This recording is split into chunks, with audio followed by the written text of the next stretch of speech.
Sunrisers हैदराबादनं आयपीएलची सुरुवात थाटात केली। आयपीएलच्या गेल्या हंगामात हैदराबादच्या संघानं आक्रमक खेळी करत विरोधी संघांना धडकी भरवली होती। यंदाच्या आयपीएलची सुरुवातही हैदराबादनं दणक्यात केली। ईशान किशननं आयपीएलच्या या हंगामातील पहिलं शतक झळकावलंय। 26 वर्षीय ईशाननं राजस्थान रॉयल्स विरुद्ध 47 चेंडूत 11 चौकार आणि 6 षटकारांच्या मदतीने 106 धावांची नाबाद खेळी केली आणि आपल्या संघाला 286 धावांपर्यंत पोहोचवलं। ईशानचं हे कमबॅक त्याच्या करिअरसाठी अतिशय महत्त्वाचं मानलं जात आहे। त्याचं कारण असं आहे की 2025 पर्यंत भारतीय संघात असलेल्या ईशानला संघातून बाहेरचा रस्ता दाखवण्यात आला। बीसीसीआयच्या करारातून ईशानला वगळण्यात आलं, पण ईशान यामुळे थांबला नाही। त्यानं शांततेनं तयारी केली आणि सराव केला। पाटणामधील क्रिकेट अकादमीत त्याने घाम गाळला आणि आयपीएलच्या पहिल्याच सामन्यात झंझावाती शतक ठोकून टीकाकारांची बोलती बंद केली। ईशाननं नोव्हेंबर 2023 मध्ये शेवटचा आंतरराष्ट्रीय सामना खेळला होता। यानंतर त्याची दक्षिण आफ्रिकेविरुद्धच्या कसोटी मालिकेसाठी निवड झाली, परंतु त्याने आपलं नाव मागे घेतलं। त्यामुळे बीसीसीआयचा पारा चढला आणि ईशानला करारातून वगळण्यात आला। तसेच ईशानचा भारतीय संघात परतण्याचा मार्ग कठीण झाला होता। त्याला देशांतर्गत स्पर्धेत खेळण्यास सांगण्यात आलं, तथापि ईशाननं देशांतर्गत स्पर्धेतही भाग घेतला नाही। यानंतर त्याला भारतीय संघासाठी अनेक वेळा दुर्लक्षित करण्यात आलं, तथापि तो शांत राहिला आणि तयारी करत राहिला। 2024च्या आयपीएल मध्ये तो मुंबई संघाचा भाग होता, परंतु 14 सामन्यांमध्ये 148.84 स्ट्राईक रेटने तो फक्त 320 धावा करू शकला।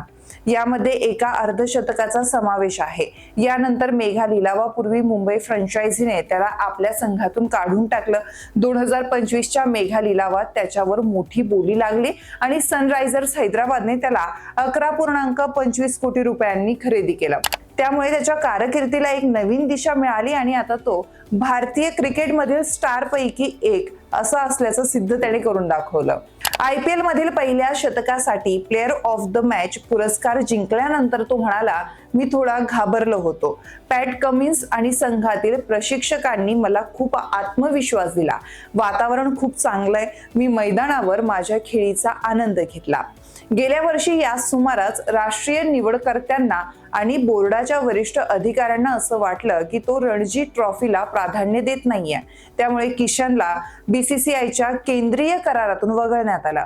त्यामुळे किशन हा ऋषभ पंत आणि संजू सॅमसनसह देशातील टॉप 3 यष्टिरक्षक फलंदाजांपैकी एक होता, परंतु बोर्डाच्या निर्णयामुळे तो मागे पडला। राष्ट्रीय संघातून वगळल्यानंतर किशनकडे बराच वेळ होता। किशन पूर्वी घणसोली येथील मुंबई इंडियन्सच्या मैदानावर प्रशिक्षण घेत असे, परंतु यावेळी त्याने त्याच्या पैशाचा वापर त्याच्या मूळ गावी पटना येथे स्वतःची क्रिकेट अकादमी बांधण्यासाठी केला। किशनच्या सरावावर लक्ष ठेवणाऱ्या एका सूत्राने पीटीआय वृत्तसंस्थेला सांगितलं की तो दररोज 2 सत्रांमध्ये सराव करायचा। सकाळच्या सत्रात तो त्याच्या क्रिकेट कौशल्यावर लक्ष केंद्रित करायचा। हे 2 ते 3 तास चालायचं आणि या काळात तो खूप मेहनत घ्यायचा। किशन त्याच्या तांत्रिक त्रुटी सुधारण्यासाठी संध्याकाळी त्याच्या फलंदाजीच्या सरावाचे व्हिडिओ विश्लेषण करत असे। त्याने केवळ त्याच्या फलंदाजीवरच नव्हे तर खेळाच्या मानसिक पैलूवरही खूप काम केलं।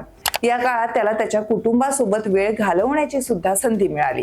राजस्थानला हरवल्यानंतर एसआरएचचा कर्णधार पॅट कमिन्सनेही ईशान किशनचं कौतुक केलं।